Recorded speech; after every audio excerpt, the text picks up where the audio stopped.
करते हुए जयपुर से बड़ी खबर है। नई सरकार के मंत्रियों को बंगले अलॉट कर दिए गए हैं। कई मंत्रियों को अभी तक बंगले नहीं दिए गए हैं, लेकिन कई मंत्री ऐसे भी हैं जिन्होंने हाल ही में अपना कार्यभार संभाला और अब उन्हें बंगले भी अलॉट किए गए हैं। दोनों डिप्टी सीएम दिया कुमारी और प्रेमचंद बैरवा को फिलहाल कोई बंगला अलॉट नहीं किया गया है, तो वहीं सबसे सीनियर मंत्री किरोड़ी लाल मीणा को भी अभी बंगला अलॉट नहीं हुआ, लेकिन कई मंत्री ऐसे हैं जिन्हें बंगला अलॉट हो चुका है। तो वहीं राज्यवर्धन सिंह राठौड़ की बात करें तो उन्हें फिलहाल अभी बंगला नहीं मिला है। मंत्री हेमंत मीणा को भी बंगला नहीं मिला है। सहयोगी अरबाज हमारे साथ जुड़ चुके हैं। अरबाज, कई मंत्रियों को बंगला अलॉट हो चुका है, कौन कौन से मंत्री इनमें शामिल हैं?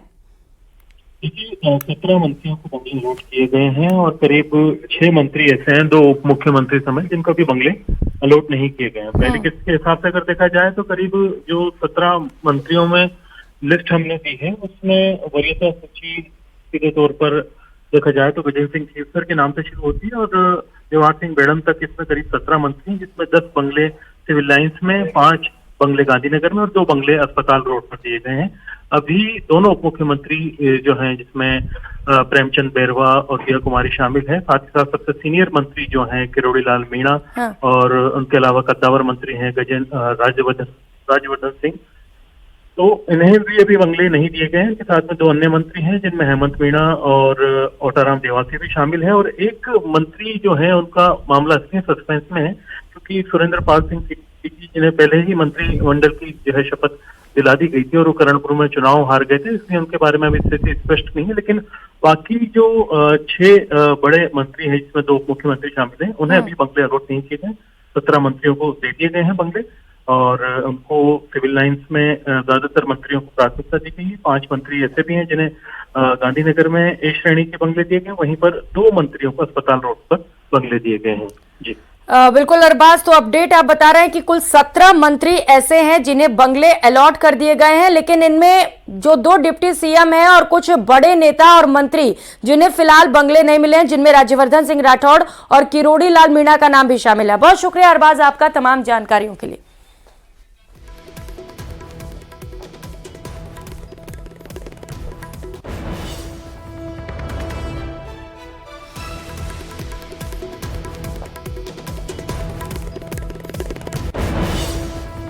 तो राजस्थान की नई सरकार के मंत्रियों को आवास आवंटित हो चुके हैं। चिकित्सा मंत्री गजेंद्र सिंह खेवसर को सिविल लाइन में बंगला नंबर 18D, तो बाबूलाल खराड़ी को बंगला नंबर 383A आवंटित किया गया है। तो वहीं शिक्षा मंत्री मदन दिलावर को बंगला नंबर 380, जोगाराम पटेल को बंगला नंबर 382, सुरेश सिंह रावत को बंगला नंबर 385A दिया गया है। तो वहीं अविनाश गहलोत को बंगला नंबर 383, जोराराम कुमावत को 385B मिला है। मंत्री कन्हैयालाल चौधरी को बंगला नंबर 18A और सुमित गोदारा को प्रथम श्रेणी का बंगला दिया गया है, बंगला नंबर 51 गांधीनगर दिया गया उन्हें। वहीं वन मंत्री संजय शर्मा को बंगला नंबर B5 गांधीनगर का आवंटित हुआ है। तो ये लिस्ट आपको दिखा रहे हैं जहां पर कई मंत्रियों को बंगले आवंटित कर दिए गए हैं। कुल 17 मंत्रियों के नाम आपको दिखा रहे हैं और कहां कहां पर उन्हें बंगला दिया गया है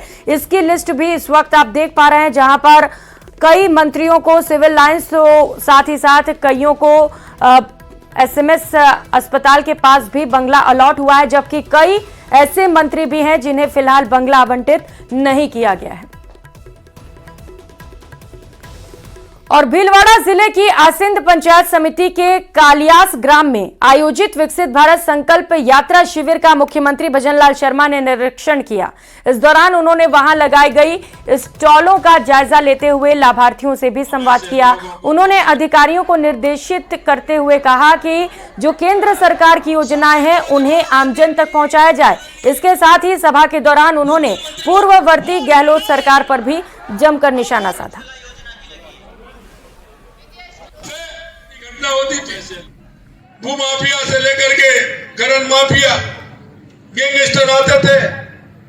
हमने आपके बीच में वादा किया था कि गैंगस्टरों के खिलाफ हम अभियान छेड़ेंगे, हम टास्क फोर्स का निर्माण करेंगे। हमने आईजी नहीं एडीजी के नेतृत्व में टास्क फोर्स बनाने का काम भी किया है और उन्होंने भी कह दिया है कि किसी भी क्षेत्र में राजस्थान, क्योंकि राजस्थान शांति के नाम से जाना जाता है, राजस्थान शक्ति और भक्ति के नाम से जाना जाता है, राजस्थान को हम इस तरह का प्रदेश, अशांति का प्रदेश नहीं बनने देंगे। और उन्होंने अपना काम स्टार्ट कर दिया है। मैं आपको कहना चाहता हूं, किसी भी तरह की अशांति ये राजस्थान प्रदेश नहीं झेलेगा।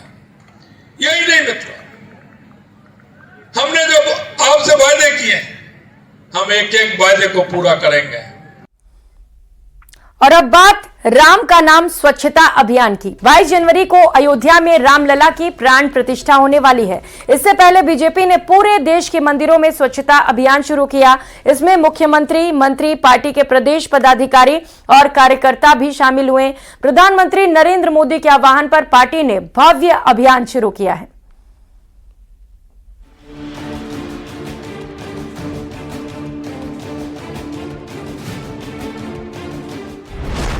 रामलला के स्वागत की भव्य तैयारी, साफ सफाई के साथ मिशन जारी।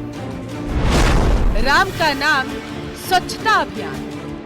पीएम मोदी के आह्वान के बाद बीजेपी नेता मंदिरों में सफाई अभियान चला रहे हैं। बीजेपी के राष्ट्रीय अध्यक्ष जेपी नड्डा ने दिल्ली के करोल बाग में रविदास मंदिर में सफाई की, तो अयोध्या में लता मंगेशकर चौक पर उत्तर प्रदेश के सीएम योगी आदित्यनाथ और चंपत राय ने झाड़ू लगाई। गुजरात के मुख्यमंत्री भूपेंद्र पटेल ने गांधीनगर के धोलेश्वर महादेव मंदिर में सफाई की, तो उत्तराखंड के नीम करौली धाम में उत्तराखंड के मुख्यमंत्री पुष्कर धामी ने स्वच्छता अभियान की शुरुआत की और कैची धाम में सफाई की। स्वच्छता अभियान के तहत केंद्रीय मंत्री धर्मेंद्र प्रधान ने उड़ीसा के अंगुल में स्थित मंदिर में सफाई कर बीजेपी नेताओं ने देशवासियों से की स्वच्छता की अपील।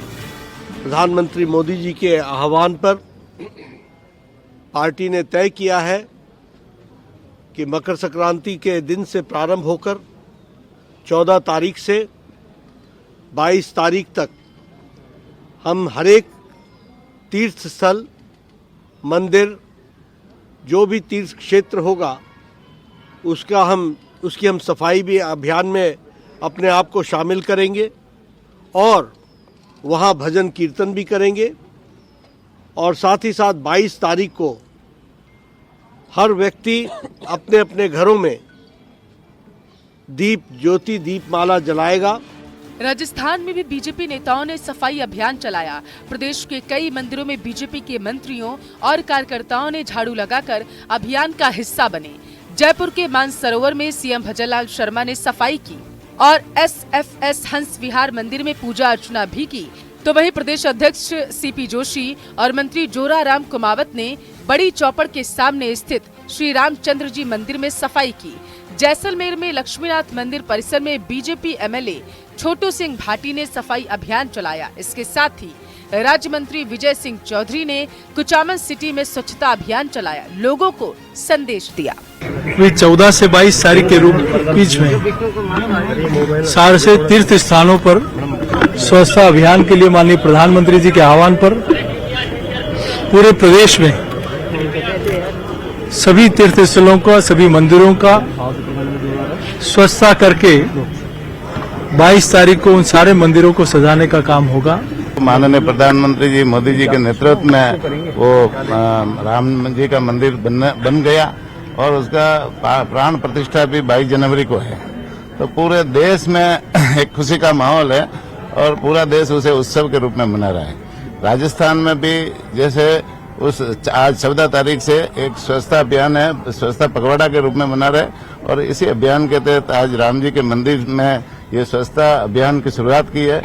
अयोध्यापति राम जी लला के गृह प्रवेश के इस पावन अवसर पर लगे हैं और एक ही उद्देश्य है कि भगवान राम जो 528 साल के संघर्ष के बाद राम भक्तों की सुनी और आदरणीय प्रधानमंत्री नरेंद्र मोदी प्रधान सेवक बन के आए और जो उनका संकल्प था, जो उनकी गारंटी थी, जो उनका कथन था, वही गारंटी संकल्प पूर्ण हुआ और आदरणीय प्रधानमंत्री नरेंद्र मोदी जी के नेतृत्व में ऐतिहासिक भव्य राम मंदिर बनकर तैयार हुआ है और वहां राम जी महाराज विराजमान होने वाले हैं।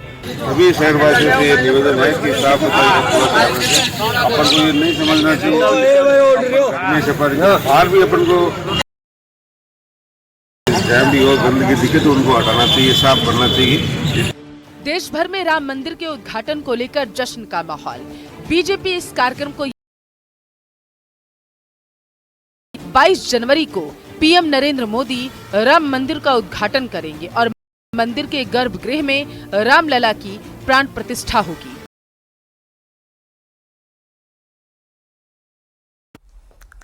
तो वही राजस्थान के जल संसाधन मंत्री सुरेश रावत ने कांग्रेस पर जमकर हमला बोला। रावत ने कांग्रेस पर हमला करते हुए राम देने की बात कही।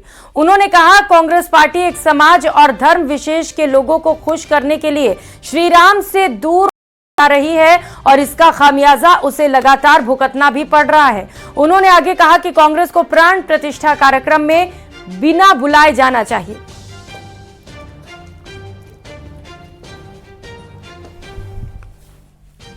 हमेशा हमारे देश के जो आस्था है, हमारे मंदिर है, उनमें कभी न तो जाती है और हमेशा हमारे देवी देवताओं का उन्होंने अपमान किया है। भगवान श्री राम जी के भगवान श्री राम है ही नहीं, ऐसा उन्होंने कोर्ट के अंदर शपथ पत्र दिया था और उसी का परिणाम है कि आज वो उनकी पूरे देश के अंदर दुर्दशा हो रही है। प्रदेश विधानसभा अध्यक्ष वासुदेव देवनानी अजमेर दौरे पर हैं। इस दौरान देवनानी ने जिले अजमेर उत्तर में तकरीबन 41 लाख के विकास कार्यों का शुभारंभ किया। इस दौरान देवनानी ने पुरानी सरकार पर निशाना साधते हुए कहा कि पिछली सरकार में कई विकास के कार्य अवरुद्ध हुए, अब डबल इंजन की सरकार में बेहतर काम किया जा रहा है। द्वारिका नगर में नाली और सड़क निर्माण के कार्यों का शुभारंभ किया गया। साथ ही प्राण प्रतिष्ठा पर बोलते हुए देवनानी ने कहा कि ऐसा मौका 500 सालों के बाद आ रहा है, पूरा देश उत्साहित है। जो उसके पहले विकास के काम रुके हुए थे, उन सबको गति प्रदान कर रहा हूं। उसके तहत आज अजमेर में लगभग 41 लाख की लागत से सड़कें और नालियों के निर्माण का काम का श्री गणेश हुआ है। यहाँ पर बोरास के गांव में 22 लाख की लागत से सड़क और नाली का निर्माण होगा और उसकी गुणवत्ता भी होगी। मैं सोचता हूँ कि अजमेर की जनता ने जिस विश्वास के साथ मत दे करके विजयी बनाया था, उनकी आशाओं और आकांक्षाओं पे मैं खरा उतरूं, उसके लिए प्रयत्न करने शुरू किए हैं। और करेंगे उसी मुल्क पाकिस्तान सरहद पार से ड्रोन के सहारे घुसपैठ की कोशिश करता है, लेकिन अब उसके मंसूबे कामयाब नहीं होने वाले। बीएसएफ ने राजस्थान के बॉर्डर पर एंटी ड्रोन सिस्टम तैनात किए हैं। ऐसे में अगर पाकिस्तान ड्रोन के जरिए घुसपैठ करता है तो एंटी ड्रोन तकनीक कुछ ही सेकंड में उसे मार गिराएगी। कैसे, इस रिपोर्ट में समझिए।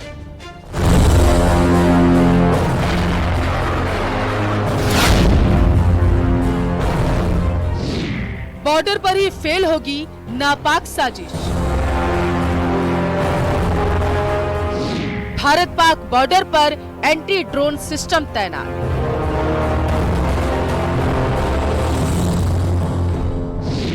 चौबीस घंटे सीमा पर एंटी ड्रोन सिस्टम का पहरा।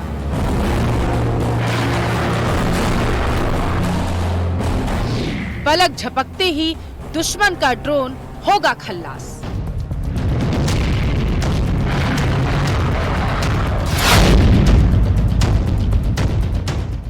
भारत पाक सीमा पर कड़ी सुरक्षा के बीच पाकिस्तान भारत में घुसपैठ के नए नए तरीके खोज लेता है।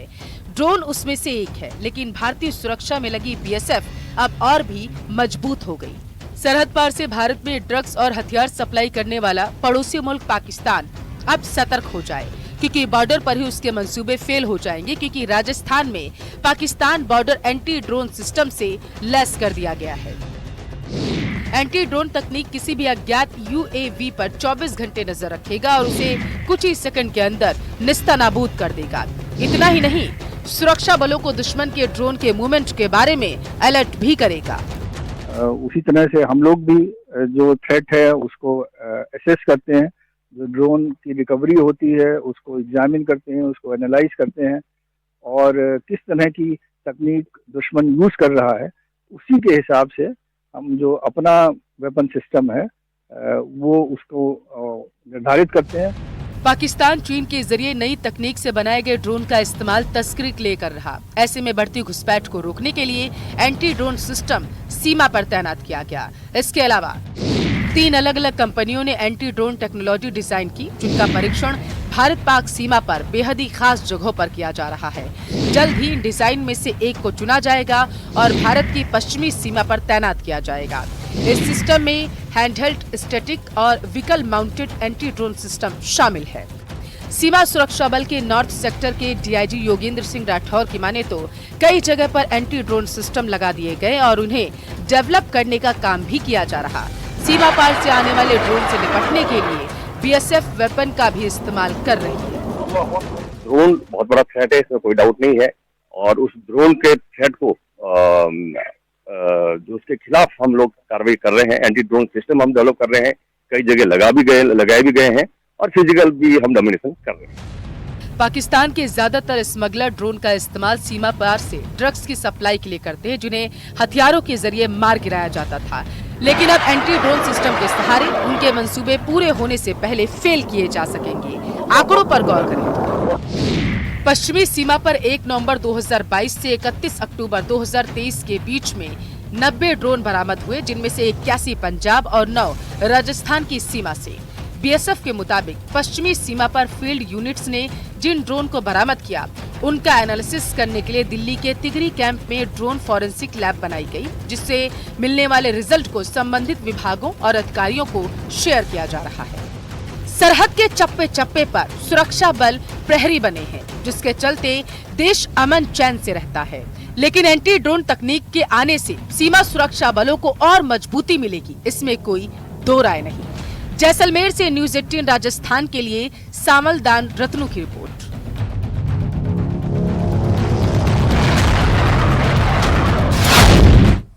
और करेंगे इस बीच में देश भर के साथ साथ देश भर में मकर संक्रांति का पर्व उत्साह के साथ मनाया गया। मुख्यमंत्री भजन लाल शर्मा मकर संक्रांति के पर्व पर प्रदेशवासियों को बधाई और शुभकामनाएं देते नजर आए। संक्रांति के अवसर पर श्रद्धालु सुबह से ही मंदिरों में पहुंचने लगे। इसके साथ ही लोगों ने पवित्र नदियों और सरोवर में आस्था की डुबकी भी लगाई।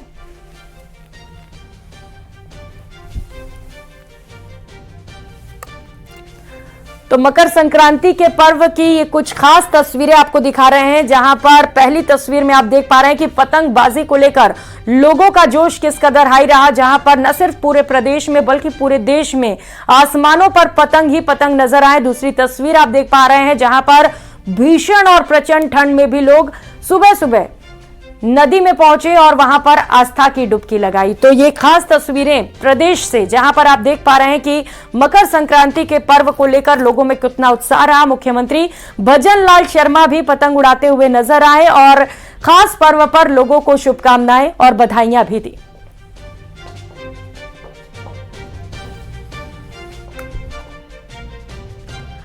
तो प्रदेश में मकर संक्रांति के मौके पर पतंगबाजी की धूम रही। मुख्यमंत्री भजन लाल शर्मा भी पतंग उड़ाते नजर आए। तो वहीं दूसरी तरफ डिप्टी सीएम दिया कुमारी ने जल महल की पाल पर काइट फेस्टिवल का शुभारंभ किया और पतंग भी उड़ाई। इस रिपोर्ट में देखिए।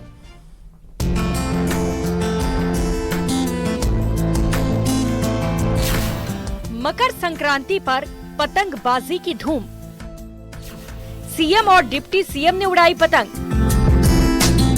मौका था मकर संक्रांति का, जिस पर पूरे देश में काइट फेस्टिवल का आयोजन होता है। ऐसे में प्रदेश में भी पतंगबाजी का क्रेज लोगों में दिखाई दिया। प्रदेश के लोगों के अलावा सीएम हो या डिप्टी सीएम पतंग उड़ाते नजर आए। मुख्यमंत्री भजन लाल ने मकर संक्रांति के मौके पर किशनपोल बाजार के सौखियों का रास्ता स्थित रामेश्वरम भवन में पतंग उड़ाई। तो वहीं पीएम मोदी के आह्वान पर सफाई अभियान में भी शामिल हुए। जयपुर में सीएम भजन लाल ने राम मंदिर का मैसेज लिखी पतंग उड़ाई।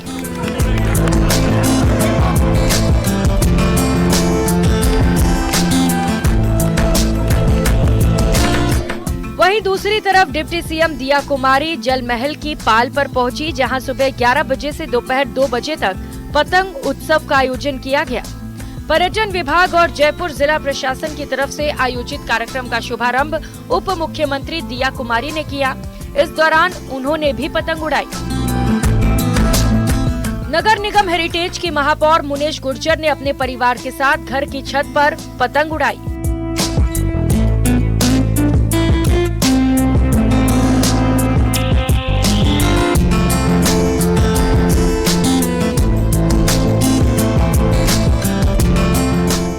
उधर गुजरात दौरे के दौरान गृह मंत्री अमित शाह ने गांधीनगर में आयोजित पतंग महोत्सव में शिरकत की, जहां उन्होंने अहमदाबाद में श्री जगन्नाथ मंदिर में दर्शन किए और पतंग भी उड़ाई।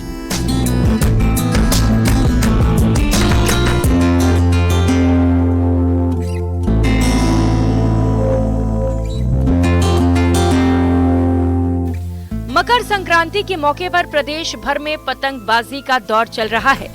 आम से लेकर खास सभी इस पर्व का हिस्सा बनते हैं और पतंगबाजी का आनंद उठाते हैं। Bureau report, news 18, Rajasthan.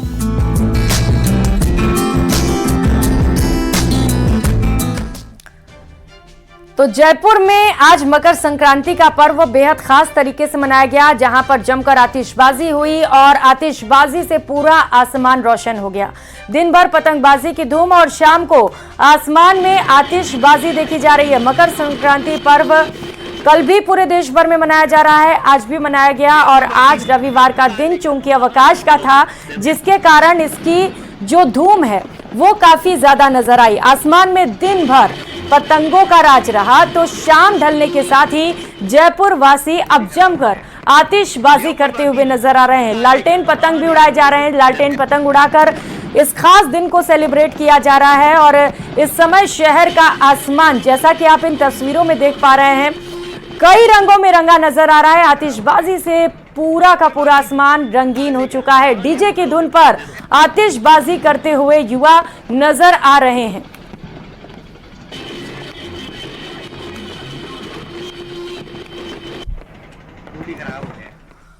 तो ये तस्वीरें आपने देखी जहां पर मकर संक्रांति का पर्व भी न सिर्फ पतंगों के साथ बल्कि आतिशबाजी के साथ और डीजे के धुन पर भी सेलिब्रेट किया जा रहा है। आपको सीधे लिए चलते हैं जयपुर, जहां से सहयोगी महेश दाधेच इस वक्त सीधे हमारे साथ जुड़ चुके हैं, जो बताएंगे कि किस तरीके से सेलिब्रेशन किया जा रहा है मकर संक्रांति पर। महेश, दिखाइएगा तस्वीरें, क्योंकि हम देख पा रहे हैं कि न सिर्फ सुबह पतंगबाजी बल्कि शाम को आतिशबाजी शुरू हो गई है। देखिए, बिल्कुल जयपुर में मकर संक्रांति का त्यौहार जो है वो कल मनाया जाएगा। यहाँ पर दान पुण्य जो मकर संक्रांति पर किया जाता है और पतंगबाजी की जाती है, उसके साथ में आतिशबाजी की जाती है, वो आज से शुरू हो गई, क्योंकि रविवार का अवकाश था और यहाँ के शहरवासियों में पतंगबाजी का जो क्रेज़ है वो लगातार रहता है। हर बार जो है एक उत्सव यहाँ पर उत्साह के साथ में मनाया जाता है और आज पूरे दिन भर पतंगों का राज रहा है आसमान में। और जब शाम ढली है तो इसके साथ में यहाँ जो आसमान में पतंगे जो है वो अलग तरह की, यहाँ लालटेन की जो पतंग होती है उसको जला करके आसमान में छोड़ा जाता है। पूरा आसमान है वो रोशनी से नहा उठता है और आतिशबाजी का जो एक नज़ारा है वो यहाँ पर अनूठे तरीके से जो है वो दिखाई देता है। तो इस समय जो है छतों पे आतिशबाजी करते हुए जो लोग हैं वो आपको दिखाई दे रहे हैं। मैं जयपुर के इस समय सांगानेर में आपको ये तस्वीरें दिखा रहा हूँ कि जहाँ पर छतों के ऊपर में जो आतिशबाजी है वो यहाँ पर करते हुए युवा जो है वो आपको यहाँ तस्वीरों में नजर आ रहे हैं। और देखिए किस तरह से जो आतिशबाजी का दौर है वो लगातार देखने को यहाँ पर मिल रहा है। दूसरी तरफ जो है एक तस्वीर में आपको ये भी दिखाऊंगा, जो लालटेन है वो यहाँ पर जला करके और जो पतंगबाजी है उसको एक अनूठे तरीके से जो है सेलिब्रेट वो किया जाता है। तो ये तस्वीर आप देखिए जहाँ पर कि जो युवा हैं वो यहाँ इस लालटेन की पतंग को जला करके और उसको सेलिब्रेट कर रहे हैं। मैं पूछता हूँ इनसे कि किस तरह से ये जो पतंग होती है, क्या इसको भी पतंग कहा जाता है, किस तरह से इसको सेलिब्रेट किया जाता है यहाँ? नहीं, बेसिकली इसको लालटेन कहा जाता है और ये इसमें जो है मोम के साथ ये गैस बनकर ये ऊपर की तरफ जाती है। अच्छा, कैसे आज पतंगबाजी आप लोग ने यहाँ पर की है, कैसे सेलिब्रेशन जो है वो आज दोगुना हो गया है? मकर संक्रांति का जो पर्व था उसमें बहुत शानदार रहा और बहुत अच्छी हवा चली। तो उसमें दिन में तो पतंगबाजी का दौर रहा और शाम को जो परंपरा चली आ रही है वो लालटेन पतंग की चली आ रही है। इसको भी एक तरीके से पतंग का नाम दिया गया है। तो लालटेन पतंग है और आतिशबाजी जयपुर में वैसे ही बहुत खूबसूरती होती है, तो वो ही हम मना रहे हैं। तो यहाँ लालटेन की जो पतंग है वो उड़ा करके सेलिब्रेशन जो है वो यहाँ पर किया जाता है। कैसे आज जो है मकर संक्रांति का त्यौहार आपने परिवार के साथ कैसे मनाया? बहुत हर्षोल्लास के साथ त्यौहार मनाया गया। दिन में पतंगबाजी और तिल के लड्डू और पकौड़ियों के साथ में यहाँ आनंद लिया गया। शाम के टाइम पे जब थोड़ी शाम ढलने लगी तो आतिशबाजी के साथ लालटेन का नज़ारा देखते ही बन रहा है यहाँ पे। लालटेन का नजारा देखते हुए बन रहा, कैसे आज सेलिब्रेशन जो है आप लोग ने किया, मकर संक्रांति को कैसे सेलिब्रेट किया? बहुत हर्ष और उल्लास के साथ मकर संक्रांति का उत्सव मनाया गया और ये तो जयपुर के सभी लोगों का फेवरेट फेस्टिवल रहा है वैसे भी, तो बहुत अच्छी तरीके से सबने पतंगबाजी करी है। तो सेलिब्रेशन अभी भी जारी है लगातार, क्या बोलना चाहेंगे, कैसे आज त्योहार जो है उसको पहले से ही 2 दिन का त्योहार हो गया, संक्रांति का त्योहार 1 दिन का होता है? बिल्कुल भैया, इस बार त्योहार 2 दिन का हो चुका है और आज का दिन बहुत अच्छा रहा है और उम्मीद करते हैं कि कल के दिन भी अच्छी हवा चले और आपको ऐसी आतिशबाजी देखने को मिलेगी। और जयपुर में वैसे भी आतिशबाजी का इतना ज़्यादा क्रेज है, संक्रांति के दिन हो, दिवाली के दिन हो, संक्रांति का भी इतना ज़बरदस्त क्रेज है, संक्रांति का भी इतना ज़बरदस्त क्रेज है कि हाथ में कट लग जाते हैं, लेकिन पतंग नहीं छेड़नी चाहिए। तो पतंग जो है वो देखिए उसके कारण मांझे की जो मांझे जो एक तरह से मजबूत होता है, इस कारण से हाथों में जो कट लग जाते हैं। बावजूद इसके यहाँ पर लोगों का उत्साह कमजोर नहीं होता है, उत्साह जो है वो इस कदर यहाँ पर होता है कि पतंगों पर ही पूरा दिन भर जो है लोगों का निकलता है। इसके साथ में यहाँ पर गजक रेवड़ी खाते हुए यहाँ पर और जिस तरह से जो त्योहार है उसको सेलिब्रेट करते हुए भी देख रहे हैं कि किस तरीके से जयपुर में जमकर अब आतिशबाजी का दौर शुरू हुआ है और मकर संक्रांति का पर्व बड़े ही खास अंदाज में मनाया गया। बहुत शुक्रिया आपका महेश तमाम जानकारियों के लिए। और चलिए खबरों में आगे बढ़ेंगे और अब बात सर्दी के सितम की। धौलपुर जिले में सर्दी का सितम जारी है। कड़ाके की ठंड और घने कोहरे ने लोगों का जनजीवन अस्त व्यस्त कर दिया है। ठंड से बचने के लिए लोग अलाव का सहारा ले रहे हैं। वहीं सुबह लोग जो काम पर निकलते थे अब थोड़ा देर से निकल रहे हैं क्योंकि कोहरे की मार भी उन्हें झेलनी पड़ रही है। ये तस्वीरें आप देख पा रहे हैं जहां पर जीरो विजिबिलिटी, घने कोहरे के चलते जनजीवन खासा व्यस्त है, अस्त व्यस्त हो चुका है। ट्रेनों की रफ्तार पर भी ब्रेक लगा हुआ है जहां पर ट्रेन भी थोड़े विलंब से पहुंच रही है।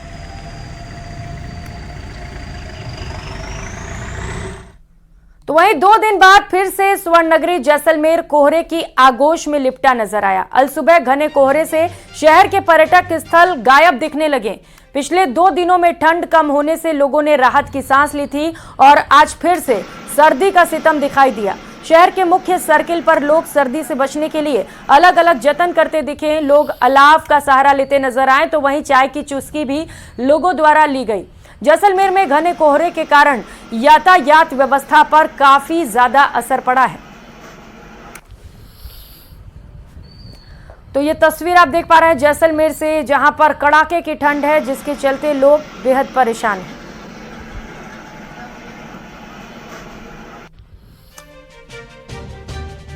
और करेंगे बड़ी खबर का। बांसवाड़ा के दौरे पर मुख्यमंत्री से जुड़ी ये बड़ी खबर आपको बता दें। सीएम सर्किट हाउस में कार्यकर्ताओं की बैठक ले रहे हैं। सीएम का पगड़ी पहनाकर भव्य स्वागत किया गया।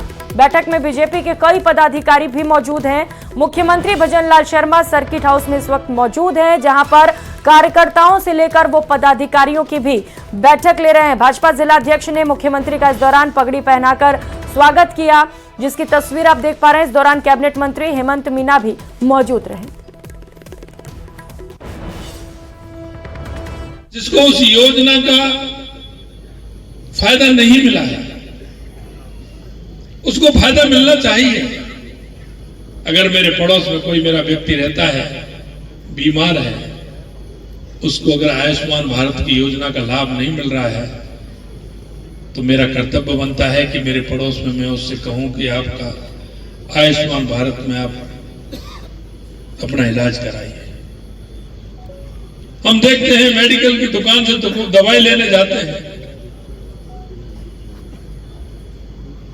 हमारे जन औषधि केंद्र में, प्रधानमंत्री जन औषधि केंद्र पर हमारे उन दवाइयों का अंतर कितना है।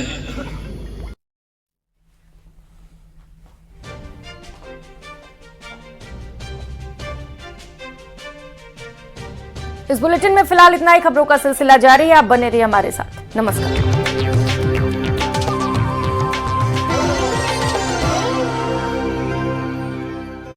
मोदी सर